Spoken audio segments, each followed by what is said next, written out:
Good morning. I hope you guys are doing well. In New Orleans, this is one of those first glimpses of fall. It is absolutely gorgeous outside, so much so that I'm going to work really hard all morning, and then we're going to jump in the car, and if we drive an hour east, then there's some really pretty beaches on the Mississippi coast. So we're going to go and just steal an afternoon to sit around with some magazines and enjoy this change in weather. Getting through summers in New Orleans is brutal. It takes some fierce work to survive it.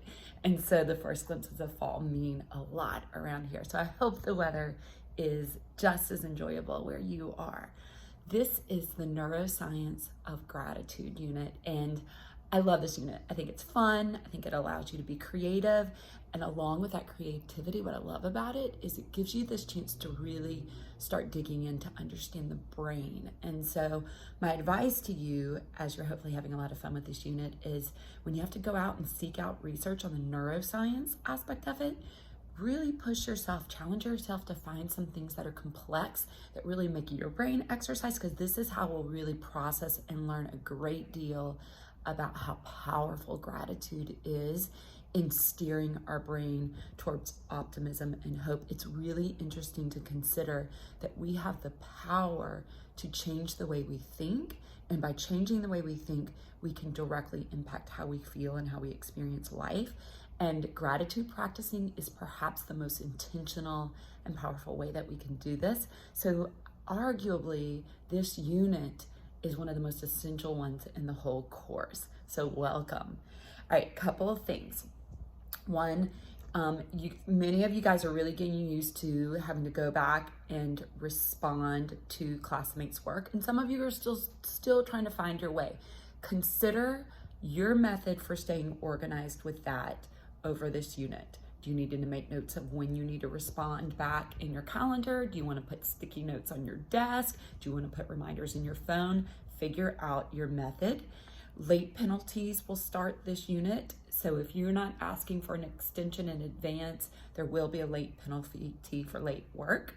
The Hangout, this unit, it's a little different. So last unit, I published a new Hangout each week. This unit, there's one Hangout that spans 3 weeks. It runs the risk of getting a little messy, but the way that we keep it contained and organized is you're gonna ask one classmate a different question. So each classmate gets a question. That's week 1. And week 2, you go back and answer it. So we're gonna keep it within the threads so that you understand where the discussions, the conversations are happening. Let me know if you have questions about that. There is a group Zoom, so scroll ahead, figure out if you're person A. If you're person A, you need to go ahead and get that Zoom lined up. If you're person A in your group hasn't gotten it lined up this week, I encourage you to go ahead and just take the lead and get that going, because those group Zooms can sneak up on you.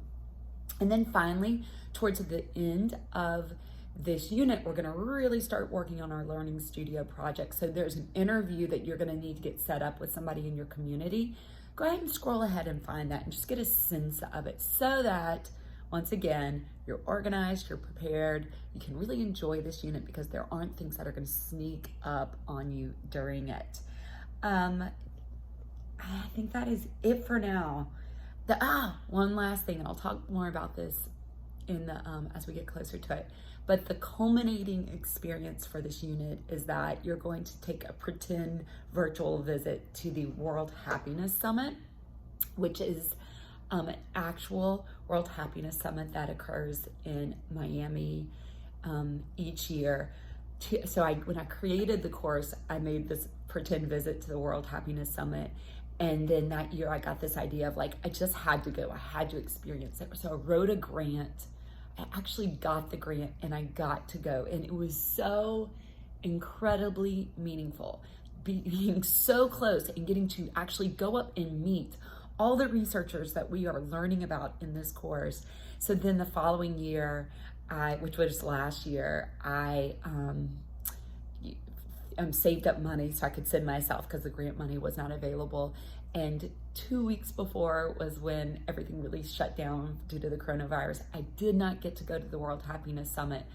I'm registered to go in March of this year. Who knows? You're right. Who knows if it will happen? But when I tell you, it was such a remarkable life experience. And it started with just a fantasy, right? I built the course or this unit around this idea of this really neat experience. And then I found a way to get myself there. So I share that with you because this course has been really meaningful in my own life, and that it has driven me towards my own hopes and my own things that I've wanted, and it helped me to find ways to go grab it. So more on that to come, and fingers crossed I will get there this year. All right, my question to you is, what is some big reach that you would love to go for one day, right? Like, what is something that maybe at first glance just seems like this fantasy, like could never happen, but then maybe someday you find a way to make it happen? What is that?